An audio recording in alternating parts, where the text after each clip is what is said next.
और आज मैं आपसे बात करना चाहता हूं कि किसी भी बात की चिंता न करें। आप इस संसार की वस्तुओं की चिंता न करें, क्योंकि परमेश्वर का वचन हमें कुछ इस प्रकार से सिखाता है। लूका रचित सुसमाचार उसका 21 अध्याय और 34 पद, जहां पर कुछ इस प्रकार से लिखा है, इसलिए सावधान रहो, ऐसा ना हो कि तुम्हारे मन खुमार और मतवालेपन और उस जीवन की चिंताओं से सुस्त हो जाए और वह दिन तुम पर फंदे के समान अचानक आ पड़े।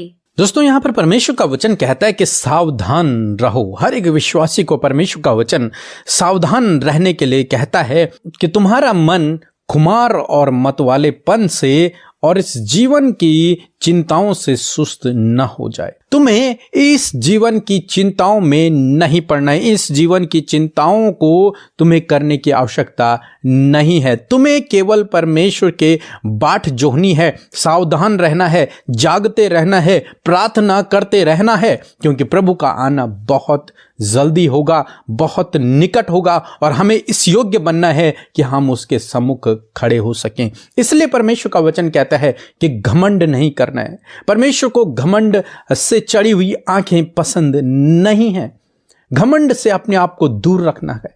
हर प्रकार की लत से, मतवालेपन से अपने आप को दूर रखना है। इस संसार की बुराइयों से अपने आप को बचा कर रखना है और इस जीवन की जो चिंताएं हैं उनसे अपने आप को दूर रखना है। इन चिंताओं में नहीं पड़ना है, क्योंकि हमारा चिंता करने वाला परमेश्वर है। हमें केवल परमेश्वर के आने की बाट जोहनी है, उस समय के लिए तैयार होना है, प्रार्थना करते रहना है और जागते रहना है। इसलिए आप रोज सुबह शाम हमारे साथ में प्रार्थनाओं में शामिल हों और जागते रहें। जागने का क्या मतलब है कि हम प्रभु में बने रहें। इसका मतलब ये नहीं कि हम रात भर उठे रहें, नहीं, हम प्रभु में बने रहें। बस प्रार्थना में बने रहें, वचन में बने रहें, उसके पीछे चलते रहें, उसकी आज्ञाओं के अनुसार अपने जीवन को व्यतीत करते रहें, उसको अपना स्वामी अपने आप पर राज्य करने दें। तो आज शाम में मैं आपको उत्साहित करूंगा कि किसी भी प्रकार की आप चिंता न करें, क्योंकि आपका चिंता करने वाला परमेश्वर है। वो समय समय पर आपकी जरूरतों को पूरा करेगा।